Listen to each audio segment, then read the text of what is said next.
cielo. Con frío, en la sombra ya hace frío, pero rico, está bonito el día.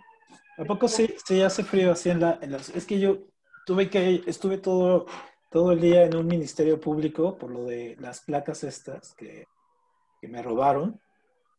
Sí, Y hombre. es una tortura ir a un ministerio público, en serio, es tortuoso y súper cansado. Sí, O sea que no, no, no, no. sí. Y ahora no puedo salir, no puedo circular, no puedo hacer nada, ¿no? Voy a Sí, quedar, es un gran contratiempo eso. Eso es un mm, gran contratiempo. voy a estar Pero un mes aquí sin moverme. por eso es que muchos de los delitos no se denuncian precisamente por Ujú, ujú, lo complicado que es ir a hacer una denuncia en el Ministerio Público. ujú. De hecho, cuando llegué a la agencia, así súper mala onda, todos ahí. No sé si tú, Monse, o tú, Dalia, o Jesús han tenido que ir así te tratan como si fueras así. Y las Que tú escenas, fueras el ¿no? delincuente. Sí, tú fueras el delincuente. Y luego aparte, en lugar de atenderte, están comprando ropa por catálogo y cosas así, y ni te atienden ni nada. Y yo estaba así, yo casi, la señora que estaba ahí vendiendo, casi yo terminé, ese también, ¿no? Casi le decía, no, mira, ese te queda. Ese como es, terminé, Asesor. sí, Terminaste de asesor ahí. mira, estos zapatos te verían cucos a ti, porque te ves. Oye, ¿sabes a mí qué me pasó una vez? Ujú, Estaba en un ministerio y de pronto la señora traía un saco, algo así ujú, súper, traía un saco, ujú, de pronto saca una servilleta, abre la servilleta y traía ahí unas rebanadas de jamón y se las estaba ujú, comiendo. ujú, ujú. Sí, Ay, no, sí, yo creo que ves de todo, ¿no? Oye, Sí. imaginar. Es muy común eso ahí en los ministerios públicos, entonces, Ay, pero pero, bueno, fue una tortura. ay, que te tocó Y ya, pasar ahí el día. pero pues ya me salí, me regresé caminando, entonces fue padre ver el día así, todo soleado, todo. Antes, Sí, sí, antes bonito. septiembre era mi mes favorito, ahora creo que va a ser octubre, no sé por qué. A pesar de las cosas esta que hubo de marcha y todo este asunto, porque creo que no hubo problemas, ¿verdad, Dalia? No hubo así como gran cosa en la ciudad. Me parece que no, creo que no. No, ¿verdad? Ya dos No. cosas en la semana para Claudia Sheinbaum es demasiado, o sea, dos marchas así ya hubiera sido, no, no, Pues no, que ya se vaya entrenando. ya se vaya entre, sí, sí, sí, ahora que sea presidenta, entonces ya sabe que va a ser más difícil, ¿no? Muy bien, Jesús, ¿sí la viste la película? ¿Si tuviste chance de echarle un ojo?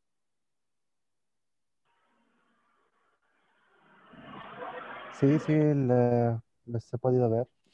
Perfecto, O sea, no las vi ahorita en esta semana, pero son de esas películas que veo por lo regular una vez al año, las tres completas. sí, sí, es como, claro, claro, hay unos que ven Star Wars y otros ven esta, ¿no? Del Padrino. Muy bien, pues vamos a comenzar. Entonces, hoy es Sí. nuestra penúltima sesión. Ya en la próxima semana terminamos porque teníamos un atraso de una clase, ¿no? Del día que me quedé atorado ahí, en medio del agua. Entonces, bueno, es que hay que ver que es Jimena Sariñana o Ozzy Osbourne. Este, sí es Jimena Sariñana, ¿no? Ahí. Es que se parece a Ozzy Osbourne, entonces ahí está. Muy bien. Bueno, vamos a empezar a ver la película de Padrino. Básicamente vamos a tratar de concentrarnos en la película uno, ¿no? Que es la principal. O sea, la uno es la principal, es la que plantea realmente las situaciones. Aunque la película 2 tiene una saga histórica muy interesante porque vemos, por ejemplo, la parte actual y la parte antigua, o sea, del Nueva York antiguo. Entonces está muy padre, ¿no? Ahí vemos al Robert De Niro haciendo la de Vito Corleone y todo ese asunto. Entonces es muy padre. También vamos a tocar un poco de ahí. Y luego la 3 ya la 3 es la parte esta complicada, es la parte ya de, como dice Monse, ya no es la mejor película, pero obviamente sí nos explica un poco ya el final, ¿no? Un poco la cuestión de cómo va a ir terminando la saga. Entonces, prácticamente veríamos muchas cosas de la primera. Entonces, la película, pues, es de este director, de Francis Ford Coppola. ¿Se acuerdan que ya habíamos visto algo de Francis Ford Coppola? Habíamos visto la de Apocalypse Now, ¿no? Y obviamente, pues, es uno de nuestros directores consentidos aquí, el Francis Ford Coppola. Y aquí está, aquí al lado, esta es su hija, esta es Sofía Coppola, que también es súper directora y ha hecho grandes películas. Una de ellas es la de Perdidos en la Traducción con Bill Murray y Scarlett Johansson, que es un peliculón también ese. O sea, no tiene nada de acción, o sea, no hay nada de acción, pero es un drama, es muy, muy como de la época COVID, casi, casi. Porque son dos personas que están encerradas, en este caso en Tokio, y que no se pueden comunicar con nadie y están ahí intentando ver si sale alguna relación o no. O sea, es muy, muy, muy como de estos tiempos, ¿no? Donde no salimos, no hacemos nada, estamos ahí en espera a ver qué sucede. Entonces, esa es una película también muy, muy, muy obligada que ojalá puedan echarle un ojo. Y si ya la vieron, pues ya me imagino que la habrán disfrutado. Entonces, obviamente, Francis Ford Coppola, pues es un director, ¿se acuerdan que lo habíamos visto? Es de este nuevo renacimiento del cine norteamericano junto con Scorsese, con Woody Allen, con Spielberg, Ron Brand, De Palma, George Lucas. O sea, todos ellos van a ser los que van a refundar el cine norteamericano, ¿no? Y le van a dar un nuevo matiz y lo van a hacer, en este caso, que suba. Entonces, a Francis Ford Coppola lo conocemos por algunas películas súper interesantes. Por ejemplo, incluso ha ganado el 5 premios Oscar, de hecho 3 por ser guionista y del Padrino, incluso Padrino 2, Padrino 1 y una muy loca que se llama Phantom. Y pues obviamente él ha ganado también premios en Cannes, la Concha de Oro, o sea, es un director que tiene no nomás trascendencia en Hollywood, sino que es un director que tiene trascendencia también de orden internacional. Entonces, por ejemplo, aquí vemos sus películas más famosas, en este caso aquí vemos Apocalipsis Now, aquí vemos en este caso la del Padrino, y quién no se acuerda de esta película, ¿no? La de Drácula. ¿No? La de Drácula de Bram Stoker, ahí como noventera, ¿no? A principios de los 90, que rehizo el mito de Drácula, o esta que se llama El Comunicador, más bien El Informante de un espía, ¿no? Entonces son sus películas. Y otras, digamos que son unas películas de culto, o sea, estas son sus películas así grandes, ¿no? Muy, muy, muy grandes.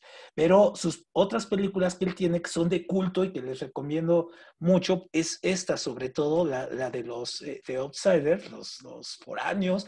Y vean las caritas de estos súper guapos aquí en este momento. Aquí les voy a poner, merecen que los veamos de cerca, estos súper guapos. Entonces vemos aquí a Rob Lowe, por ejemplo. Aquí está, vemos a Patrick Swayze, aquí ya hasta se murió, el de Ghost. Vemos aquí, ¿quién es este? A ver si lo ubican. Este que está aquí. ¿No lo ubican? Tom Cruise. Tom Cruise, exactamente. Tom Cruise. Exactamente. Vemos aquí a Rob Lowe. Vemos quién es, la carita de niño feliz y niño bueno que no rompe nada. ¿Quién es este? El de Karate Kid, pero El de no recuerdo Karate su Kid, nombre. Ralph Macchio. Exactamente. Entonces, esta película se convirtió en un clásico. Vean todos los que están, ¿no? Ralph Macchio, Patrick Swayze, Rob Lowe, ¿no? Matt Dillon. Entonces, esta película fue una de las que se convirtió de culto por el sentido obviamente, los actores que lanzaba.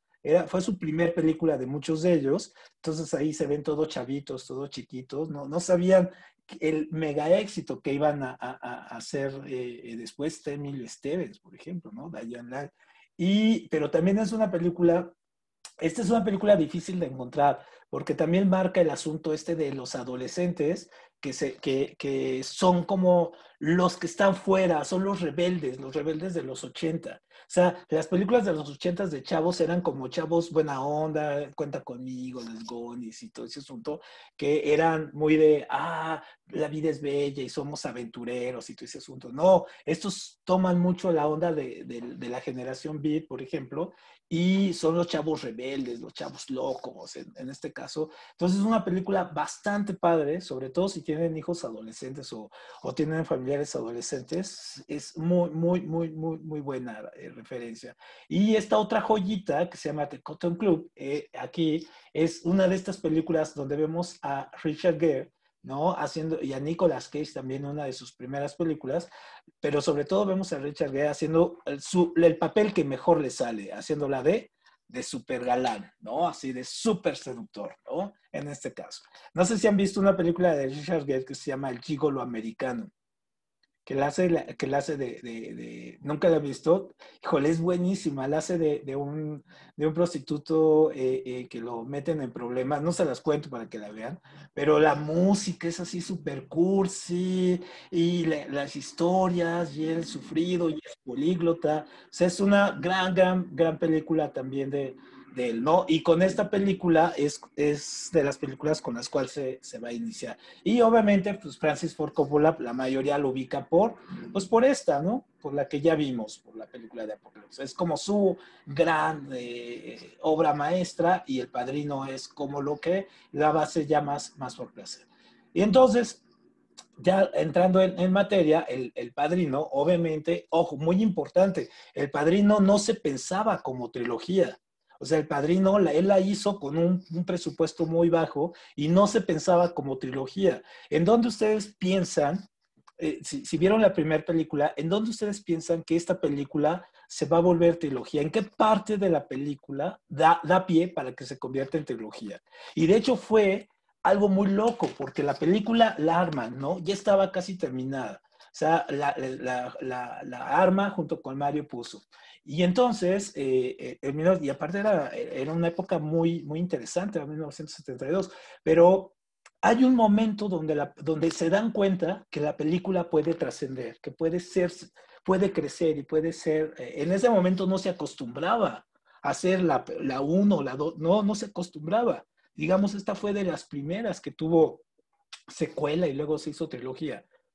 Pero ¿en qué momento pueden ubicar ustedes de la película que sale? Y la escena se escribió, el último día de filmación, se escribió esa escena de toda la película.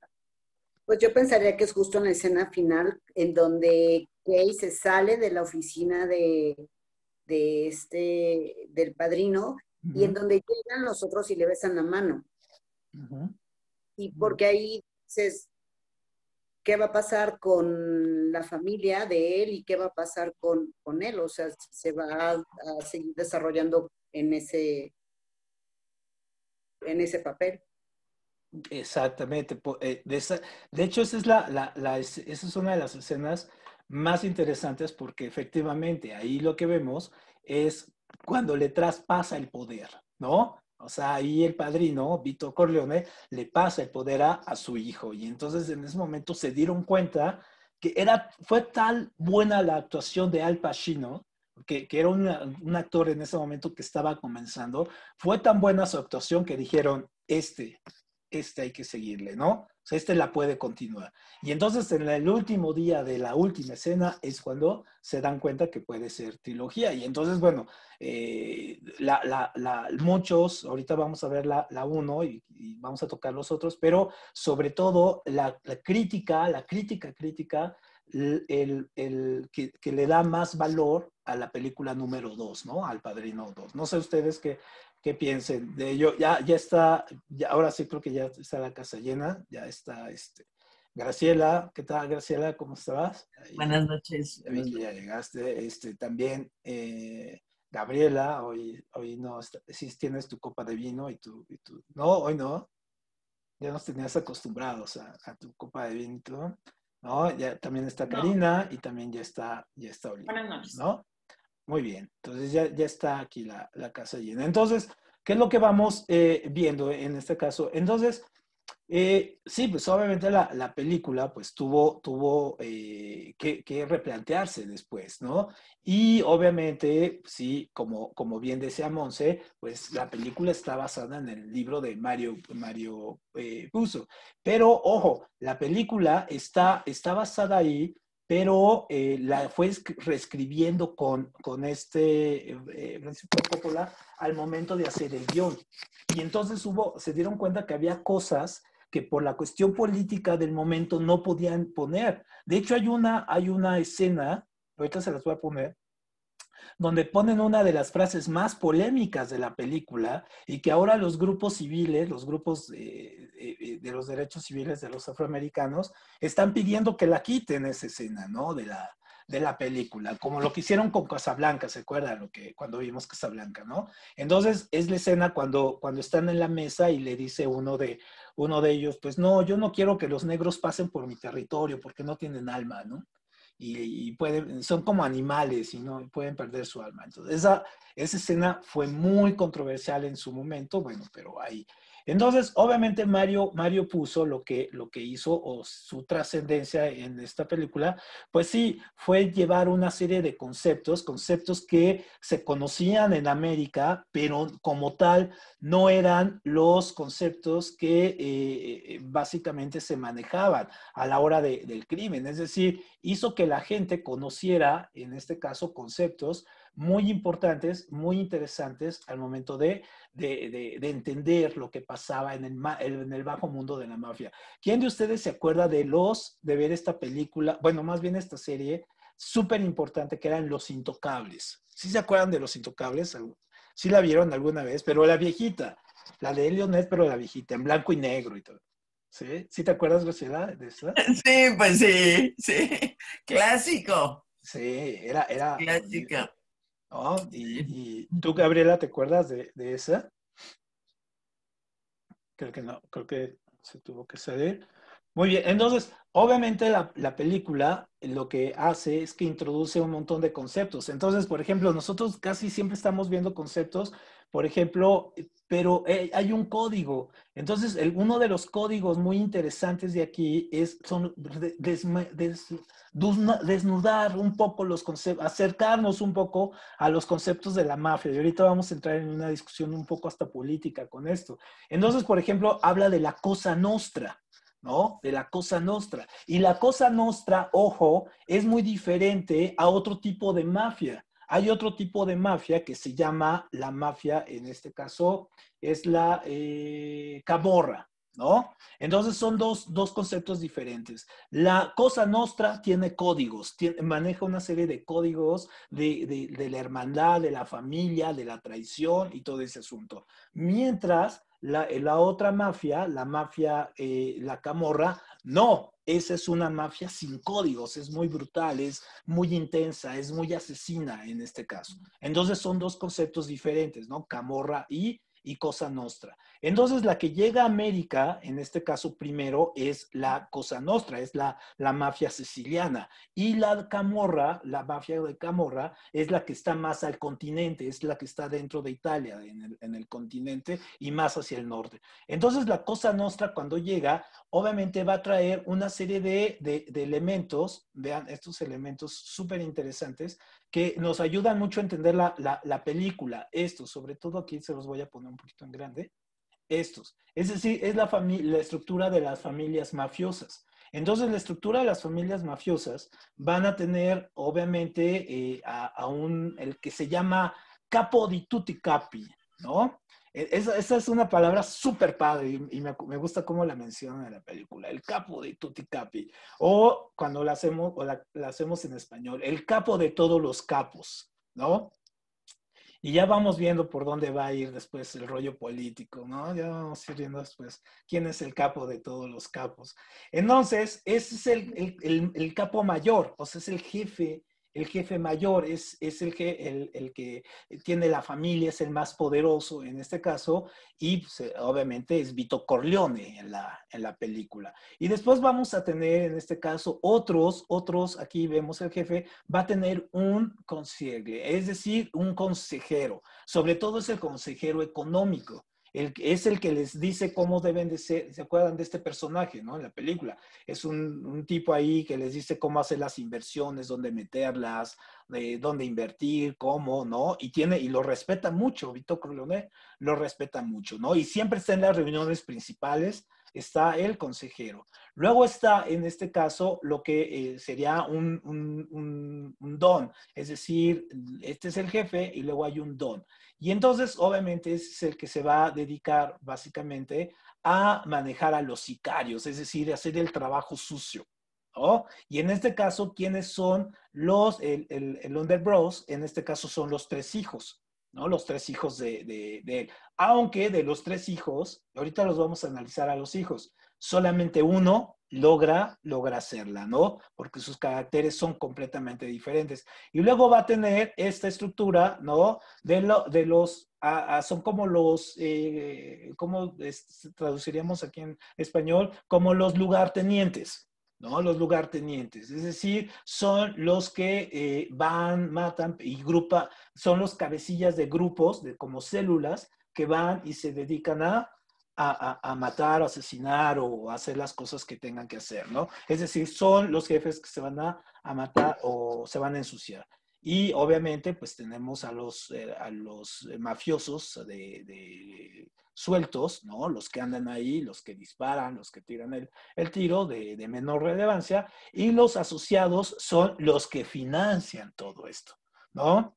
Es decir, son el dinero o el poder que está atrás de todos ellos, que nunca dan la cara. Esta es una característica de los asociados. Nunca vamos a saber quiénes son los de la cara, pero es el soporte, es la base de la pirámide, ellos, ¿no?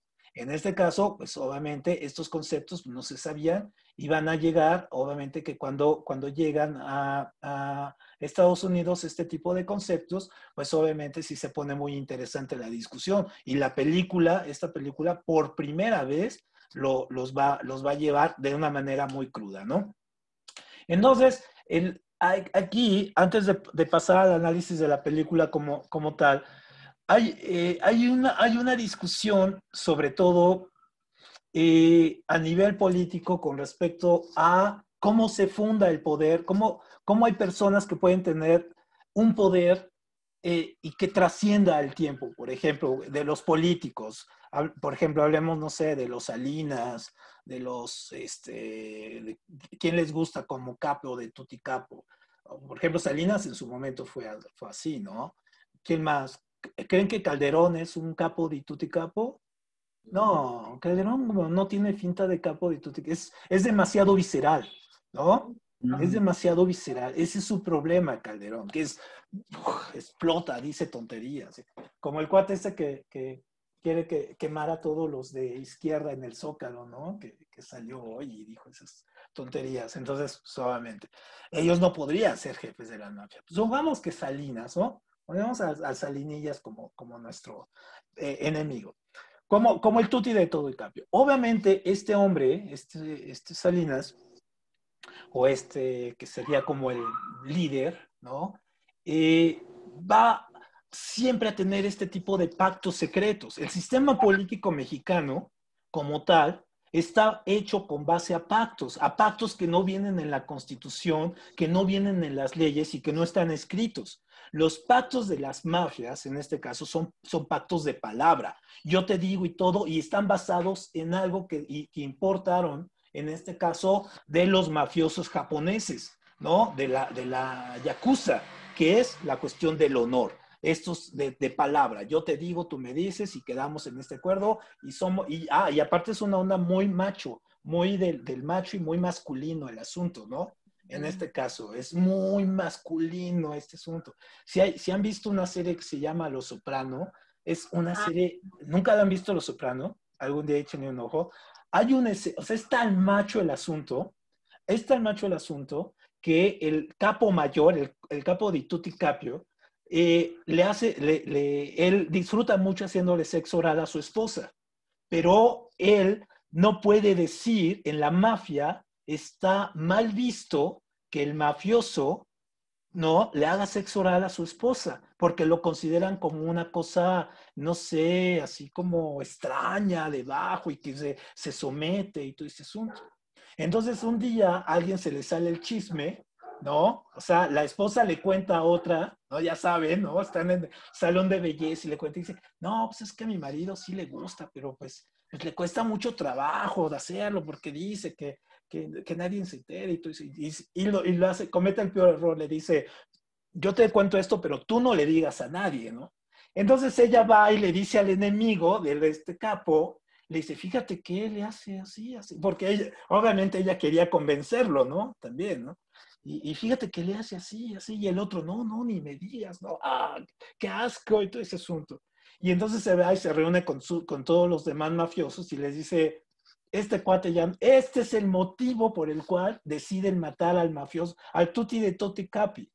Por eso, porque le hace sexo oral a su esposa. Ese es el único motivo. Y van y lo matan, ¿no? O sea, imagínense el nivel de los códigos que tiene. Entonces, en esta escena que les voy a poner, es como la escena más representativa de los pactos y que se hacen, en este caso, entre mafiosos y que duran. Y así, pónganle ahorita ustedes que aquí vamos a ver estos personajes de ficción, a estos capos de ficción.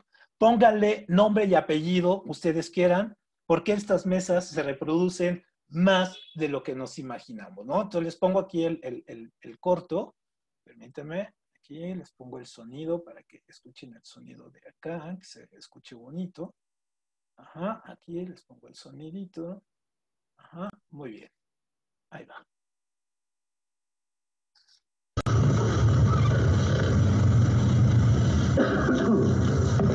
¿Cómo llegaron las cosas tan lejos?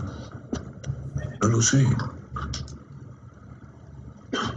Fue tan desafortunado, tan innecesario. Natalia perdió un hijo. Y yo igual. Estamos a mano. Y si Natalia acepta, estoy dispuesto a permitir que todo continúe como antes. Agradecemos a don Corleone que nos haya convocado. Todos lo conocemos como hombre de palabra. Un hombre modesto siempre atiende razones. Sí, don Marcini. Es muy modesto. Tenía a todos los jueces y políticos a su servicio. Y se rehusaba a compartirlos. ¿Cuándo me he rehusado a hacer un servicio? Todos aquí me conocen. ¿Cuándo no he querido apoyar? Excepto una vez. ¿Y por qué? Porque el negocio de las drogas no es bueno. Creo que nos destruirá en el futuro.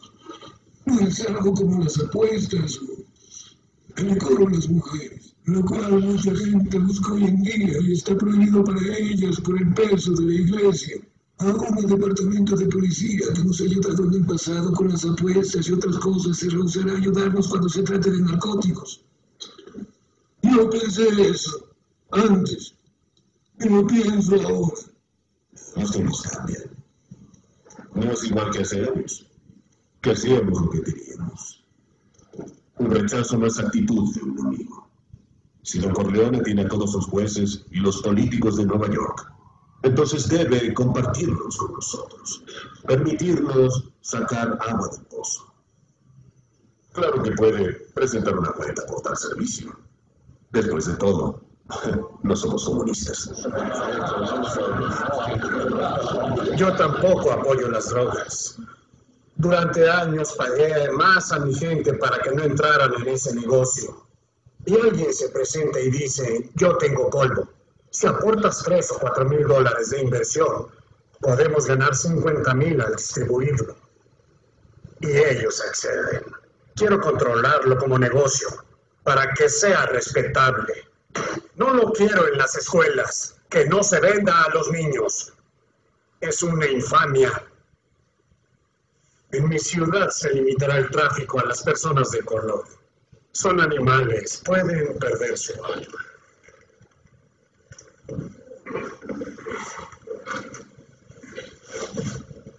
Esperaba que al venir aquí llegaría a un acuerdo.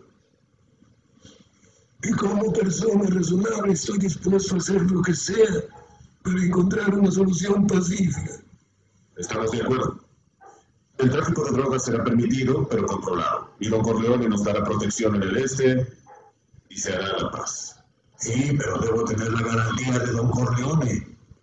Al pasar el tiempo, quizás su posición se fortalezca e intente alguna vendetta personal. Somos hombres honorables. No tenemos que dar garantías, no somos abogados. Tú hablas de venganza. La venganza revivirá a tu hijo, o el mío tal vez. Renuncio a la venganza de mi hijo. Pero tengo motivos egoístas. Mi hijo menor fue forzado a dejar el país. Debido al asunto de Sonoxo. Correcto. Debo hacer arreglos para que pueda volver aquí a salvo y limpio de esos cargos falsos. Pero soy un hombre supersticioso. Y si algún lamentable accidente llegara a pasar, si por casualidad recibiera un tiro en la cabeza, o si acaso se quite la vida en su celda, o si fuera alcanzado por un rayo, entonces varias personas presentes serán culpadas. Y eso no lo podría perdonar. Pero, aparte de eso, les puedo decir que juro, por el alma de mis nietos, que no seré yo quien migre la paz que se pudo lograr hoy.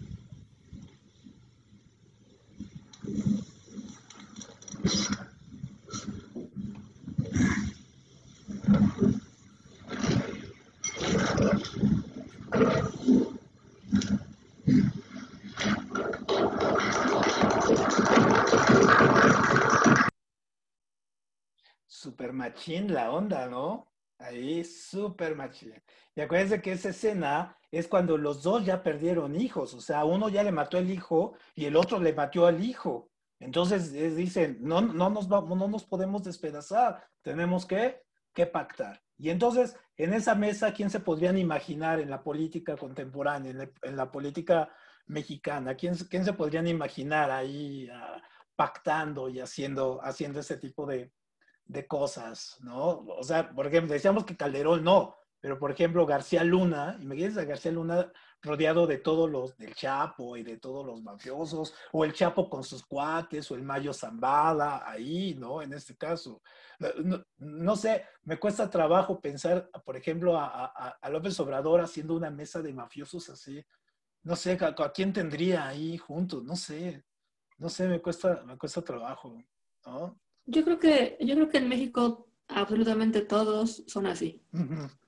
O sea, no hay quien no, pues, porque México está acostumbrado, desafortunadamente, a que el régimen o el político en realidad tiene que ser así en lugar de servidor público, ¿no? En mi opinión. Pero así son todos. Totalmente de acuerdo. Sí. Ahí son esos pactos políticos y esos pactos donde finalmente llegan y pueden poner, subordinar, hacer políticas públicas y sobre todo que trasciende, ¿no? Trasciende a nivel de los sexenios, ¿no? Graciela, ¿tú a quién te imaginas? Coincido totalmente con Idalia. Sin embargo, creo que va más allá de nada más México. Esta película, cuando se hace en el 72, estaba Richard Nixon en el poder y que había sido, pues, un Salinas, pero a la gringa. Pactos con la mafia del ejército, de los fabricantes de armamento, matazón de gringos, de jóvenes, de lo que fuera.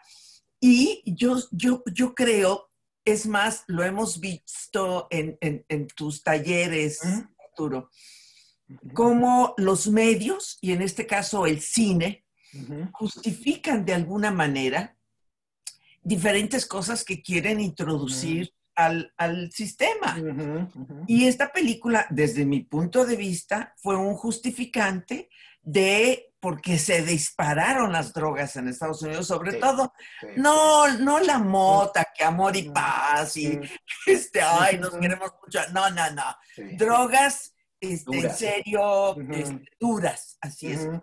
Y precisamente ese diálogo que mencionas donde hablan de los negros han sido su mercado más Sí. importante de drogas en Estados Unidos. Ujú. Era un poco como desviar la atención sabiendo que no es así, al contrario, fue enfocado directamente a los negros, o sea, los han tenido drogados durante todo este tiempo. Y creo que no nada más se da en México ni en Estados Unidos. Creo que es un mecanismo que en muchísimos países lo utilizan. Ahora, me llama la atención que precisamente Obrador ha destapado a nivel mundial pues todo esto, ¿sí? Todo esto. Ahí se viene la película de, no sabemos cómo se va a llamar, la 4T, o nosotros los pobres, o a ver qué van a sacar, pero yo creo que va a estar interesante verla, porque yo en lo particular, El Padrino, muy buena actuación, estupenda actuación de varios, De Marlon Brando, pero sí. más que eso, así para que esté junto con otras películas que realmente creo que tenían un trasfondo más importante, más, en fin, hay muchos temas mucho más interesantes que la mafia. ¿Sí? Yo le pondría un 8 y en actuación le pondría un 10. Un 10, Pero no la pondría. Es más, a lo mejor podemos empezar a calificar nosotros las películas. Empezar a poner palomitas. Así es, 5 palomitas. pero con números, poner números. Yo a esta le doy tanto y yo a esta, ¿y en qué le das tanto, no? Para enriquecer un poco más. Pero yo no le daría mucho. Nada más. Gracias. Muy bien, perfecto.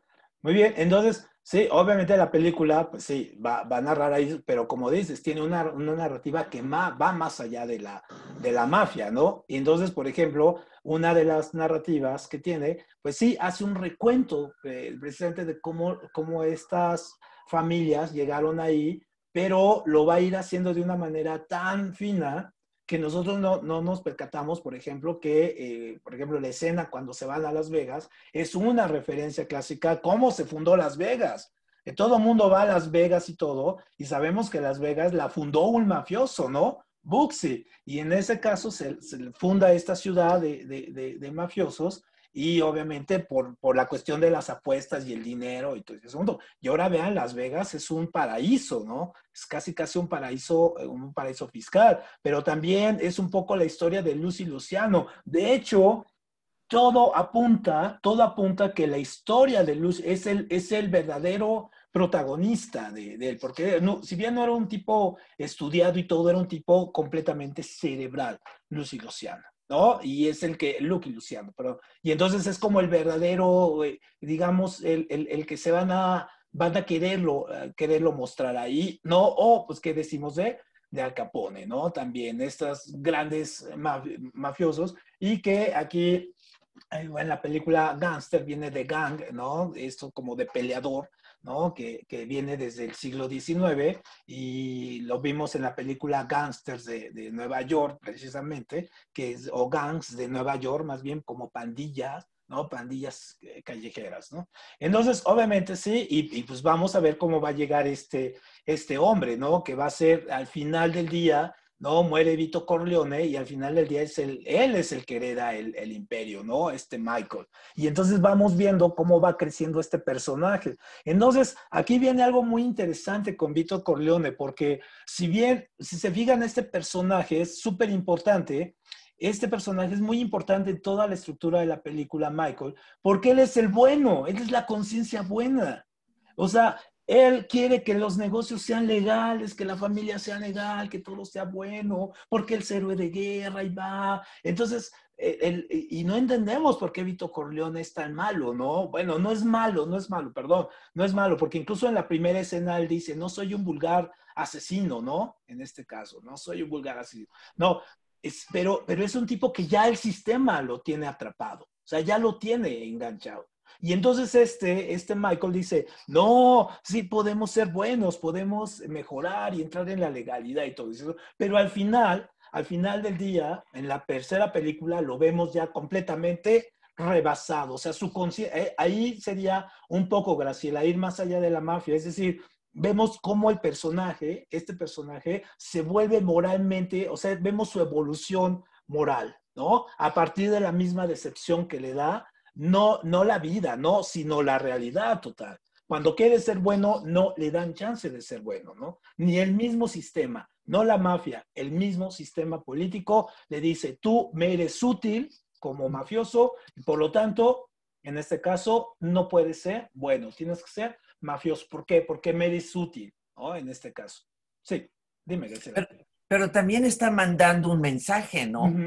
La trilogía está mandando un mensaje de que no seas pendejo, no seas bueno. Sí, sí. Vas a terminar y pues los malos ganamos y se gana más y en fin, el mensaje que envía es un mensaje bastante manipulador, Claro. para provocar más venta de droga y más gente que le entre, ¿no? Sí, y va un poquito más allá de eso, es un mensaje un poco manipulado aunque es crítico, aunque es un mensaje crítico también, de este mensaje que saca Thomas Jefferson, de la búsqueda de la felicidad, en la cual se basa el espíritu de la competencia norteamericana. Es decir, Estados Unidos se basa en ese principio de que todas las personas pueden ser felices. La felicidad se logra ¿qué? A costa de la riqueza, a costa del recurso material y del trabajo. Y entonces, pero la cuestión de la búsqueda de la felicidad de este hombre es que no importa cómo la logres, ¿no?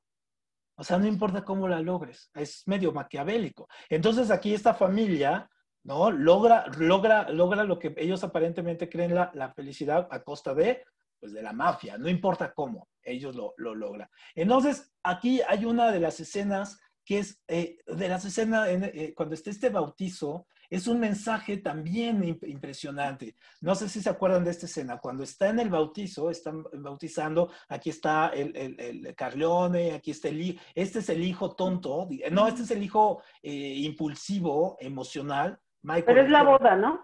Es la boda. Ajá. Pero es la boda. Es la boda, exactamente. Y entonces aquí están en la boda y cuando pasa esta boda es cuando el padrino, Vito Corleone, manda a asesinar a todos sus enemigos. Entonces vemos ahí la escena donde están en la fiesta y por otro lado están matando. Están así y están matando. Están así y están matando. El slide de la familia. ¿Cómo, perdón? Se está viendo ahí el slide de la familia. Sí, sí. Pero esa no es la escena a la que estás haciendo referencia, ¿no? La del el bautizo. No, es que no encontré esa escena. No la encontré. No, sí. Pero sí es la del bautizo la que tú quieres decir. Sí, ¿sí se acuerdan cuando está bautizando a sus nietos, ¿no? Sí, que está toda la familia igual también ahí, y que al mismo tiempo que le está cayendo el agua en la cabecita a los bebés, se ve cómo están matando a otros tipos, a los enemigos. Entonces, esta escena es una escena que se ha hecho, quedó como escuela de cine. Entonces, no sé si ustedes han visto esta serie de Game of Thrones, esta de Juego de Tronos. Sí, sí. ¿Quién de ustedes? ¿Tú, Gabriela, no eres fan de Game of Thrones? Sí, yo soy Sí, fan. eres fan. ¿Qué te recuerda a esa escena donde están matando a todos mientras está la celebración? Hay una escena ahí súper buena. No sé si te acuerdan de que se llama la boda roja, ¿no? Donde se están casando y en este caso están haciendo un pacto y ¡boom! Matan a todo el mundo, ¿no? Sí. Entonces, esta es una referencia a esta escena, que es realmente una referencia a un hecho real que se llamó la noche de las vísperas sicilianas, ¿no? Entonces, así como la noche de los cuchillos largos, esta es una escena real, donde la mafia italiana manda a matar a todos los mafiosos durante un festejo, ¿no? Entonces, obviamente, esta es una de las escenas también más elaboradas. Y ahora, cuando vemos a Víctor Corleone ya al final, en la escena última donde muere, en este caso, es también, ahí no sabemos, ahí nos entra un conflicto moral porque decimos, es que me cae bien, o sea, no puedo odiarlo, ¿no? El Chapo. O sea, uno dice, me cae bien. Es justo un conflicto como espectador, porque haces empatía con el personaje relativamente malo. Ajá. O sea, pero es un conflicto moral porque ellos, dentro de sus códigos, están moralmente comprometidos con la familia, y de hecho en la segunda parte, Mikey hace todo, incluso hasta dice, voy a usar mi poder para mantener a mi familia unida. Entonces, es el tema de que él protege a su familia y tiene valores, o sea, es la contraposición de los valores. Claro, ¿no? exactamente. Toda la violencia que sufre de tener que sacar a su familia a costa de... Exactamente. Víctor Corleone nos cae súper bien en este caso último porque vemos que es un protector. O sea, protege a su familia, ¿no? En este caso, hace todo lo que hace por proteger a su familia. Y en este caso, Michael quiere continuarlo, quiere hacerlo y quiere que las cosas sean legales. Ahí en esta escena es cuando se dan cuenta que pueden hacer una secuencia, ¿no? Y entonces, en este caso, Michael al final quiere que las cosas sean bien, que hace todo eso, pero termina siendo exactamente como su padre. Pero ¿en dónde se diferencia Michael del padre? ¿En dónde hay la diferencia en este caso? En que, en este caso, Vito Corleone supera su pasado. ¿Se acuerdan de este pasado en la película 2? Cuando está haciendo la referencia, cuando está en Nueva York y todo. Y luego cuando va y mata al mafioso allá en Italia también. Y luego, ¿no? Todo ese asunto. Y en este caso, Michael no puede superar su pasado en este caso. Es decir, está obsesionado con el pasado. Y eso lo diferencia con su padre. Es decir, su padre fue un mafioso que estuvo a un nivel superior y Michael nunca puede alcanzarlo. Y eso lo tortura, ¿no? Y por eso se vuelve cruel y se vuelve hasta alcohólico y todo ese asunto, ¿no? Y luego aparte de los hermanos, ¿no? Tiene la monga con el hermano. Sí, Gabriela. Pero además yo creo que también hay una escena donde no sé si es la hija, donde la matan afuera de la ópera. Esa es una gran escena. Entonces, también esta parte de las muertes que estos cuates sufren, pues debe de ser justo el hecho de, pues ya no me queda nada más, bueno, pues entonces voy a seguir haciendo lo que toca hacer, ¿no? Al final del día. O sea, yo creo que eso es como importante. Y también está la escena donde representa la iglesia, justamente uniéndose con ellos, ¿no? Sí. Entonces, bueno, pues sí habla de muchas cosas, ¿no? Porque además, antes en la primera, una de las hijas del Brandon, ¿no? Pues le pegan y la violan y no sé qué, y nadie hace nada, ¿no? Entonces, ¿cómo te esperas que una persona que pertenece a este tipo de poderes no pueda tener una venganza chiquititita con un barbaján que la maltrata, ¿no? Sí. Entonces, bueno, se habla de muchas cosas. Sí, habla del machismo. O sea, el machismo de la película está en toda la línea, ¿no? O sea, siempre vemos todas las mujeres del Padrino, todas sin excepción, están sometidas, ¿no? Ninguna puede sobresalir, ninguna, ¿no? Ni la esposa, ni la hermana, nadie. Incluso cuando... Dime, Gabriela. Sí, inclusive la propia esposa, después que se vuelve la esposa, ¿no? Que primero se amaban locamente, la primera narra toda la historia de amor súper bonita, y ya a partir de la segunda, pues las cosas cambian. Sí, te das cuenta que no. En donde se nota la parte machista Sí. En la mesa, en las escenas de la mesa cuando ellos se sientan a comer, porque se siente el hermano mayor o se sienta Vito Corleone. Y otra escena también donde se muestra cómo es su tipo de cultura, es cuando están las mujeres preparando la comida en la cocina. Exactamente. Que ahora que recuerdo esa escena, me encanta cómo usa los amarillos. Ajá, sí. Tiene una filmografía padre, ¿no? En ese sentido. Sí, utiliza muy bien los colores ¿Arturo? de la campiña, son muy padres. Dime. ¿Y ha cambiado en algo? O sea, ok, sí, estamos hablando de la mafia de antes, un lugar mucho súper machista y todo eso, pero lo único que también me recuerda es cuando estuve en las reuniones de los masones. Es así, o sea, es igual. O sea, todos hablan de política, todos los hombres son los protagonistas y las mujeres casi no hablan. Sí, Las mujeres se encargan de hacer las reuniones, o sea, hacer la comida, hacer que todo funcione, pero es algo también igual muy, muy machista. O sea, no ha cambiado mucho. No.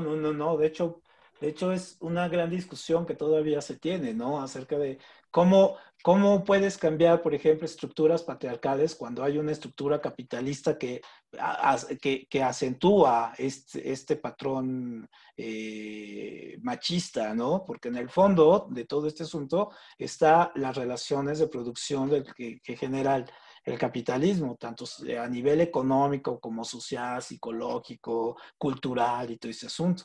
Entonces, sí, de alguna manera pues, es difícil trascender esto. Es como todo, lo veo, por ejemplo, en el sentido de ver la lucha y ver cómo el feminismo en este momento, que no es nada nuevo, pero le cuesta demasiado trabajo porque pues la estructura capitalista pues está tan pulida, tan aceitada, ¿no? Que a cualquier cosa, ¿no? Cualquier momento lo vuelve producto, ¿no? Entonces, por ejemplo, ahora lo que vemos también es una especie de volver a entrar a esta cuestión del movimiento feminista, pero como un producto socialmente rentable, ¿no? Entonces, se va perdiendo, o sea, lo absorbe. Es como un monstruo, lo absorbo y lo vuelvo un producto casi pop, ¿no? Y en el sentido que lo vuelvo un producto pop, lo disminuyo su crítica, su intensidad y todo ese asunto. Entonces, yo creo que está complicado este asunto, ¿no? Y mientras no hay una discusión verdaderamente de fondo de cómo atacar el asunto, no veo a mi generación volviendo a una estructura feminista.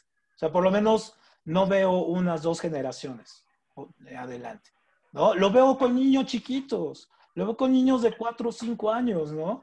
Que les gritan a tu mamá, es que tú eres mi mamá y tú me debes de servir. Y así dices, ¿quién le enseñó esto? ¿No? Entonces ya desde veces esa estructura y con el consumo y todo ese asunto, ¿no? Pues vamos cerrando la parte de esto con las referencias. Entonces aquí tenemos unas referencias, por ejemplo, esta de cuando está Johnny Fontaine, que se vuelve un personaje recurrente en la película. ¿Se acuerdan que es con la película con la que inicia, ¿no? Cuando va y le pide que lo vuelva, que le dé un papel por todo esto. Y es la escena del caballo, que al director o al productor le corta la cabeza a su caballo y se la llevan. Esa es una de las escenas más locas que uno ve en el cine, ¿no? De repente dice, güey, ¿cómo hicieron? Le cortaron la cabeza a un caballo, ¿no? En este caso. Oye, además, Dime. El manejo de cámaras ahí. O sea, creo que no es un traveling, porque va desplazando como si tú fueras de puntitas, yendo a ver si el tipo está muerto, está vivo, y después cómo se asoma, empiezas a ver la sangre y el tipo grita, y vuelve a gritar, y le corta y vuelve a gritar. O sea, esa se me quedó súper grabada. Sí, es de las mejores escenas, ¿no? Esta del caballo. Y bueno, ahí en realidad se está refiriendo, y es muy fácil darse cuenta que en realidad se está refiriendo a Frank Sinatra, ¿no? Porque Frank Sinatra incluso antes de su muerte, se sabía que era un tipo mafioso, se sabía que tenía nexos con la mafia y todo ese asunto, pero se volvió un ícono.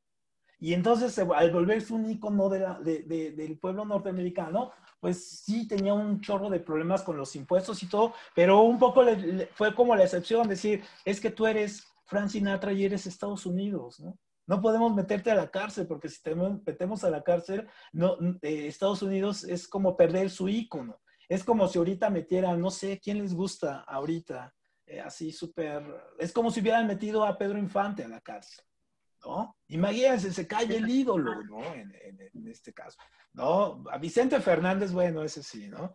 Ese sí que lo hubieran metido, ese sí, ese me choca. Pero, por ejemplo, ¿se imaginan a Juan Gabriel en la cárcel?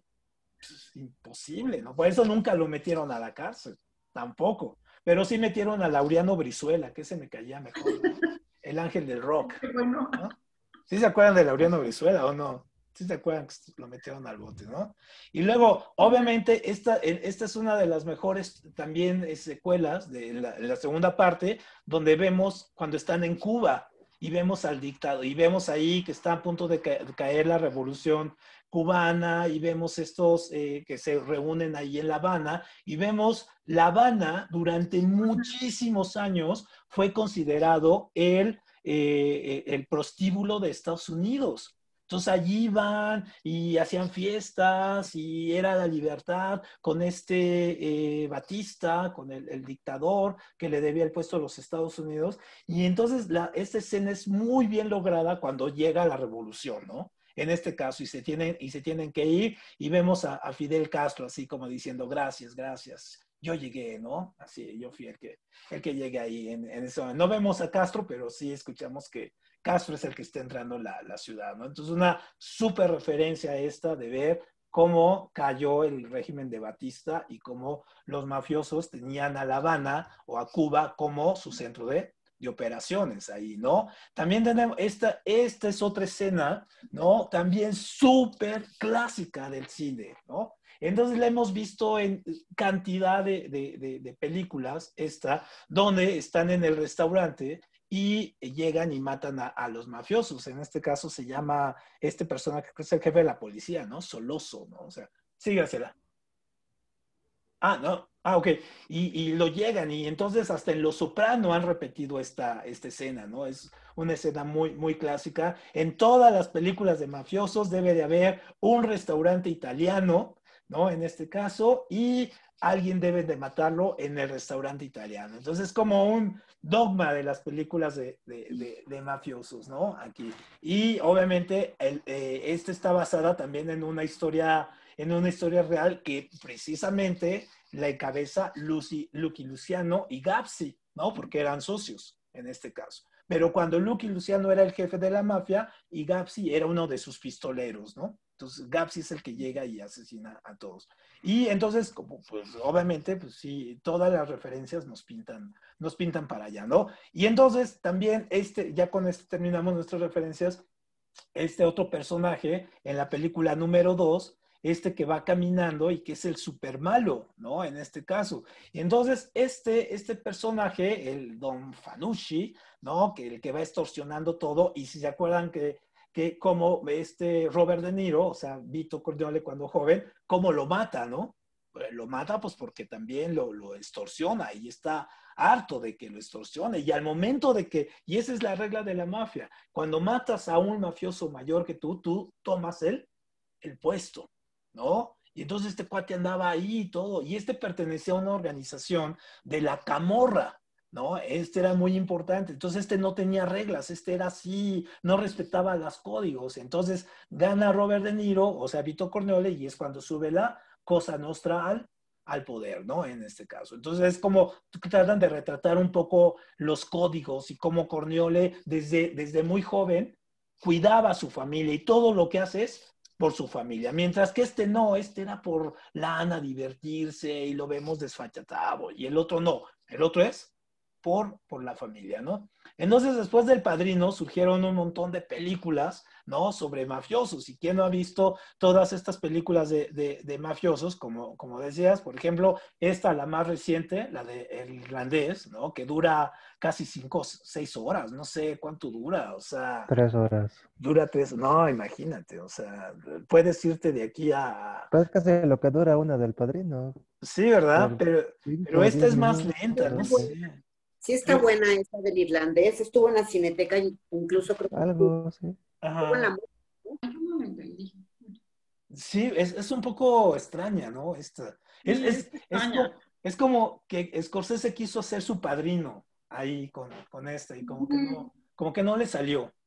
No le salió. No, a mí esta película me aburrió muchísimo. O sea, la vi en 5 veces. O sea, una vez vi media hora, luego vi 1 hora, luego vi 15 minutos. Sí.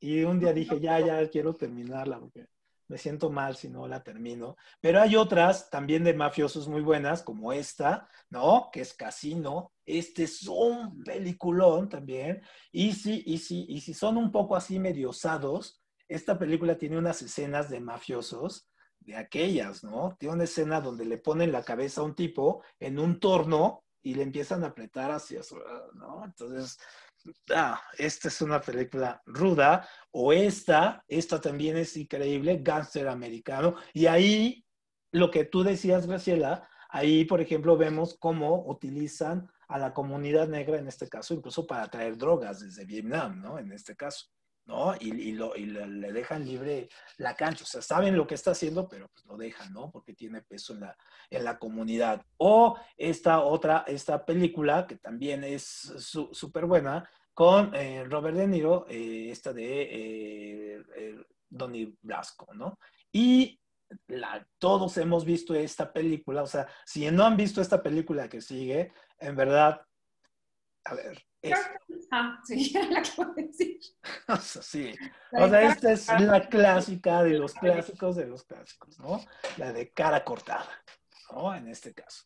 Entonces, es como la escena, eso, así, de que sale con el rifle y sale dándoles a todo, o tiene toda la cocaína y se hunde así en la cocaína y toda la cara blanca de la cocaína. Esa es buenísima, ¿no? Esa escena.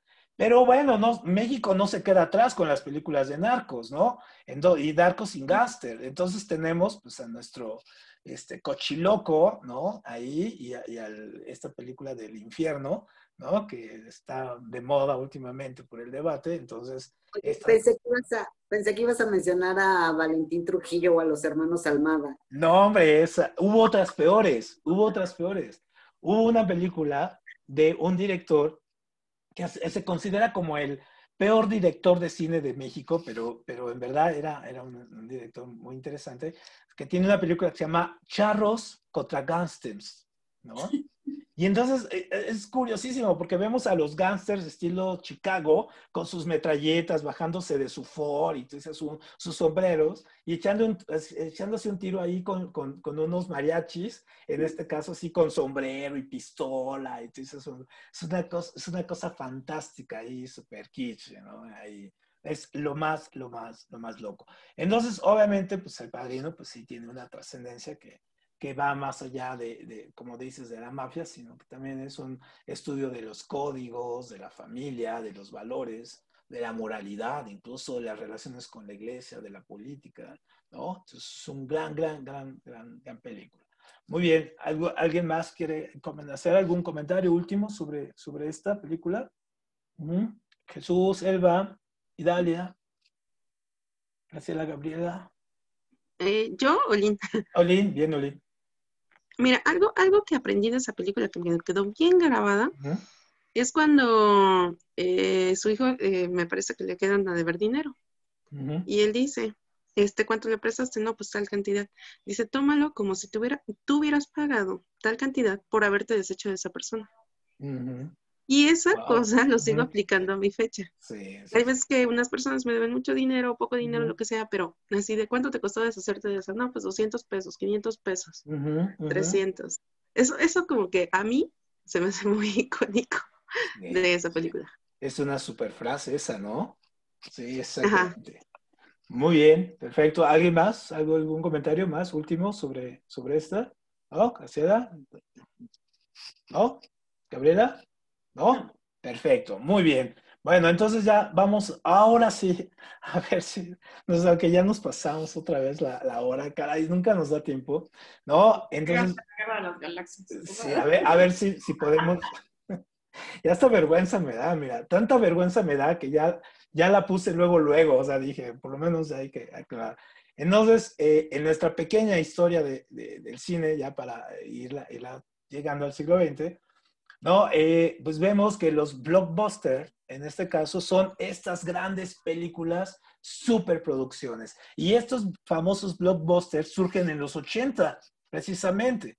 Entonces son estas películas donde llenaban los cines, se hacía grande publicidad, tenían muchos efectos especiales, tenían un montón de gente con ello, y hasta la cadena esta primera, que hoy solamente queda uno en el mundo, un famoso Blockbuster que rentaban películas, que se acabaron muy rápido, ¿no? Me imagino que ustedes alguna vez fueron a alguno, ¿no? Y era realmente súper padre ir a rentar una película, ¿no? Ir rentar y comprarse palomitas y chocolate, y había un montón de cosas ahí para llevarse, vasos y todo. Era un buen lugar incluso para ligar antes de la época del internet, ¿no? Así de clásico que veías a alguien y te acercabas y le decías, yo creo que Scorsese no es tan bueno, mejor ve esta película, ¿no?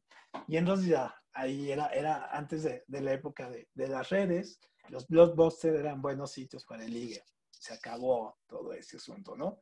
Entonces, las películas que nosotros llegamos a ver como verdaderos íconos de estos blockbusters, pues sí, indudablemente, pues es nuestra Guerra de las Galaxias, ¿no? Hoy sí llegamos, o sea, me tuve que brincar un montón, y dije, ya, de una vez pasamos, llegamos. Entonces, la Guerra de las Galaxias, digamos que es una película que no se volvió blockbuster hasta después de de la segunda película. Es decir, salió la primera, que realmente lo que hace la Guerra de las Galaxias, la primera parte, es tomar, no hay nada de original, es tomar toda la estructura de las guerras romanas, ¿no? Del Imperio Romano, y llevarlo al espacio. O sea, quizá lo único relevante ahí de la historia es esta cuestión de la épica, la heroicidad, tiene un montón de coqueteos con novelas clásicas como la Odisea, la Ilíada, en fin, pero todo eso en el espacio, ¿no? Y ya había habido intentos, hay un tipo de cine, lo vamos a ver en otra sesión, que es un tipo de cine rarísimo. Por ejemplo, existió la película de Flash Gordon. Si nunca han visto la película con Flash Gordon con música de Queen, o sea, se pueden echar un churro y luego ver la película. No, hombre, es alucinógena esa película, ¿no? Sí, o tomarse un tequila o algo así. Yo creo que ellos lo produjeron, ¿no? Queen. Sí, Queen la produjo, exactamente. O cuando se quieran desestresar, véanla. Perdón, David. Sí, no, que debe estar buenísima. No, hombre, es de la cosa, o sea, es como, es el equivalente a ver las películas del Piporro aquí en México, ¿no? Ándale, sí, exactamente, así es loquísima eso de... Entonces, obviamente, la Guerra de las Galaxias innovó en efectos especiales, innovó la historia, no, sino en los efectos especiales, que eran muy básicos, algunos errores ahí que se han quedado como clásicos, la cuestión del héroe, ¿no? Era sumamente especial. Esta cuestión, yo me acuerdo cuando era niño, ¿no? Y la vi en un cine que se llamaba Cine Florida, ahí en Tepito. Imagínense, ¿eh? Yo salí del cine, ¿no? Y quería mover las cosas con la mano, ¿no? Entonces iba caminando y quería mover así el carro, así, ¿no? Así como el Jedi, ¿no? Sí, quería sacar todo. Entonces, pues, sí, imagínense. Entonces, obviamente, pues, sí, nos dejó personajes básicos como este, ¿no? Como Yoda, el malo, es uno de los grandes villanos, el Darth Vader, ¿no? En este caso. Y bueno, sí, no sé si alguno de ustedes sea fan, pero por ejemplo, yo podría decir que si ustedes ven las tres primeras películas, que en realidad son la 4, 5 y la 6, con esa. Ya. O sea, si ven la 1, 2 y 3, no. Si ven las otras, ya no. Es la 4, la 5 y la 6. Son las grandes películas, ¿no? En este caso, pues los efectos son súper bonitos, simpáticos, ¿no? Y está muy, muy, muy padre la lucha con el emperador ahí, todo ese asunto. O sea, el Imperio contraataca es la 6. Sí, es la 5, ¿no? Okay. La 4 es Una Nueva Esperanza, la 5 es El Imperio contraataca y la 6 es El Regreso del Jedi. Exacto. Ok. Sí. ¿No? O sea, ahí... Yo vi cortos de una de las últimas películas y me pareció una burla y me parecieron malísimas. De hecho, repitieron la historia. Las tres últimas son bastante buenas. ¿Sí te gustaron? Bastante malas. No, las tres últimas son bastante malas. Las tres primeras son excelentes. Sí, son muy buenas. Ya las últimas tres son Las repitieron la otras historia. tres son como que Ujú, tienen sus momentos. ujú. Exacto, pero las tres últimas ya son bastante malas. Exactamente, A ver, exactamente. Arturo, entonces ya no entendí. ¿Qué es lo que nos recomiendas? Ver las tres primeras, Las tres porque primeras. Ujú. cuando decías que 4, 5 y 6, Es que es una locura, fíjate. Esto es como, como una cuestión de prueba de nerds, ¿no? O sea, si quieres unirte a un club de nerds, tienes que pasar la prueba. Y te dicen, dime la secuencia correcta de las películas de Star Wars. Entonces la secuencia correcta es 4, 5, 6, 1, 3, 1, 2, 3, luego 7, 8, 9. ¿No? Esa es la secuencia, en este caso. Porque primero, digamos que tenían la historia y comenzaron con el capítulo Pero aparte tienes que 4. meter la de Rogue One y la de Han Solo. Ah, sí, falta la de Han Solo. Sí, exactamente, todas que son como la 4:30 o 6:30 y algo así, ¿no?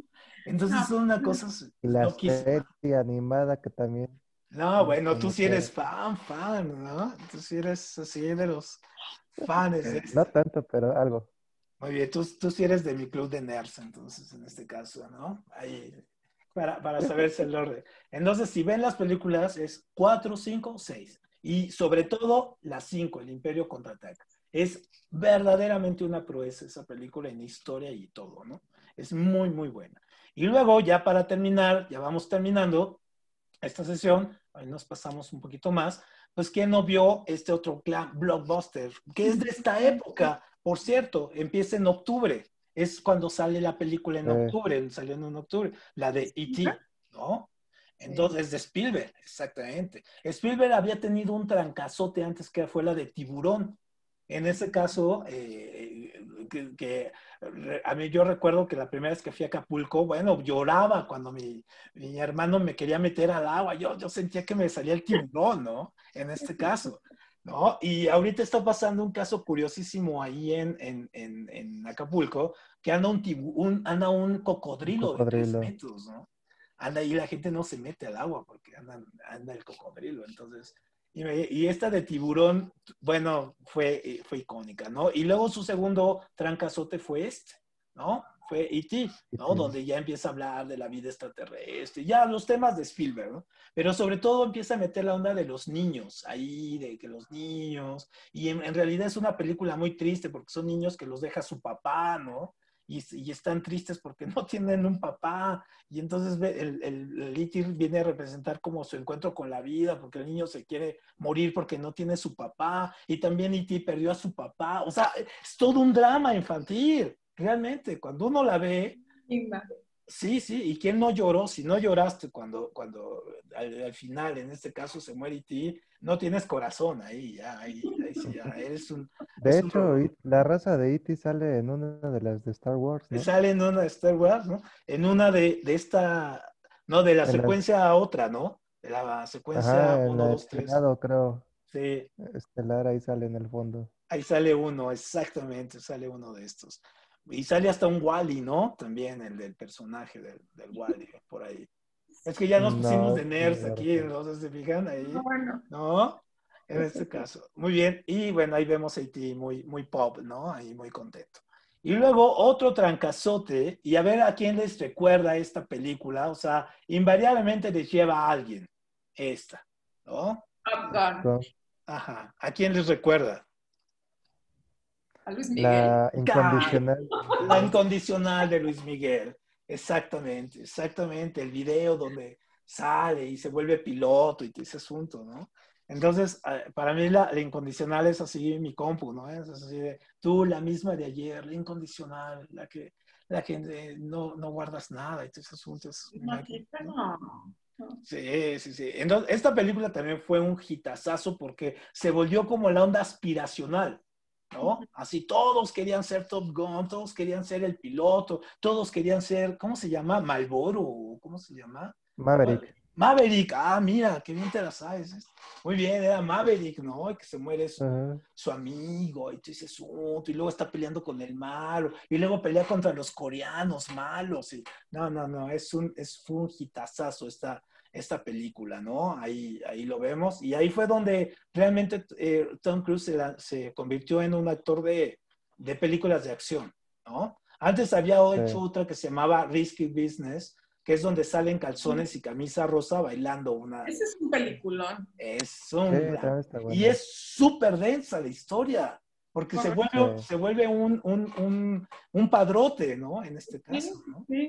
Sí, es una película súper densa. También vean esta de Negocios Riesgosos, ¿no? En este caso con Tom Cruise. Y luego otra película que es la referencia de las series contemporáneas para adolescentes ahora es esta, ¿no?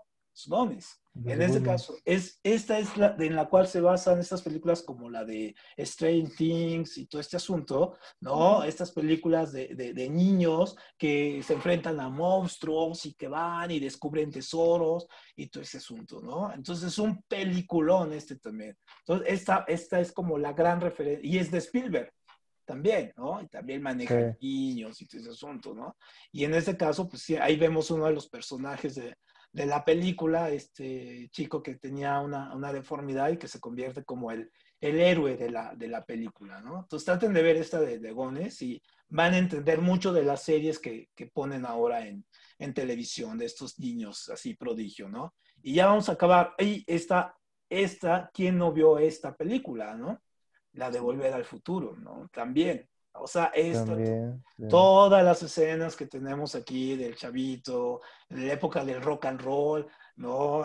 Sobre todo, yo me acuerdo que cuando la veía, mi madre todavía vivía y se acordaba, y decía, sí, la época del rock and roll, y no, cuando todos andaban en crinolinas y todo ese asunto. Entonces, es una de las películas que empieza a experimentar de manera seria. Ojo, esto es súper interesante, porque es la primera película que empieza a manejar de manera seria los viajes en el tiempo. O sea, esa cuestión de que se bifurcan y que hay una línea de tiempo alterna y todo, eso era súper innovador en su época. Y también es Spielberg, ¿no? Otra vez. Pero Spielberg es el productor, ¿no? Es el productor, porque el director es Robert Zemeckis, ¿no? Zemeckis, que es Y luego otra película que todos, bueno, yo estaba en el CCH cuando pasó esta película y todos nos creíamos estos chavos, ¿no? El The Breakfast Club. En este caso, aquí se le puso el Club de los 5. Y entonces es una película que también está también en Netflix, está en las plataformas, y esa es la clásica película de adolescentes incomprendidos, que nadie quiere, que sufren. Así, Monse, ya estás a punto de llegar a esa edad con tus hijos, ¿no? En ese caso, y que nadie los quiere, y sufro, y mis padres, y no. Y entonces es un peliculón así de adolescentes. Y tiene a esta actriz, esta que la vemos acá, esta Molly Hathaway, que ella se va a convertir después en un ícono de las películas de adolescentes. Digamos, la gran mayoría de las películas de adolescentes, ella las va a estelarizar, ¿no? Así de estas películas de amor romántico y que se enamoran, y el niño rico con la niña pobre o al revés, ¿no? Entonces un poco es la parte de los blockbusters. Muy bien, bueno, ahora sí terminamos, entonces acabamos nuestra sesión. Perdón, me pasé 20 minutos. Y para la próxima semana vamos a cerrar con Psycho, con Psicosis de Hitchcock, ¿no? También. Creo que también está en Netflix también. Si no, se las busco, ¿no? Pero esta véanla porque todos estamos casados con esta escena, pero la historia es más endiabladamente compleja de lo que es. Incluso vamos a tener una discusión, otra vez, Olin, aquí vamos a tener otra discusión acerca de lo que representa esta película, en este caso, para la cuestión del feminismo. Por ejemplo, ¿cómo encaja esta película? Y se liga perfectamente con la cuestión del feminismo también, ¿no? Tiene sus vertientes ahí. Entonces se va a poner interesante ahí esta película con la otra semana, ¿no? De Hitchcock. Y si pueden ver otra, y no es tan de miedo, ¿no? Si pueden ver algo más de Hitchcock, una de miedo de Hitchcock es la de los pájaros. Esa sí es como de miedo loco, ¿no? Es así, de repente, no sé, es porque es incomprensible, no tiene explicación. Y entonces el miedo, entre menos lo expliques, pues da más miedo, ¿no? En este caso. Entonces, pero esta película de Psycho es súper interesante. Y con esto vamos a cerrar nuestro ciclo de cine, ¿no? Fíjate que esa de los pájaros, yo sí la vi. Y yo no sé si de ahí viene una de mis fobias. Una de mis fobias es cualquier animal en conjunto. En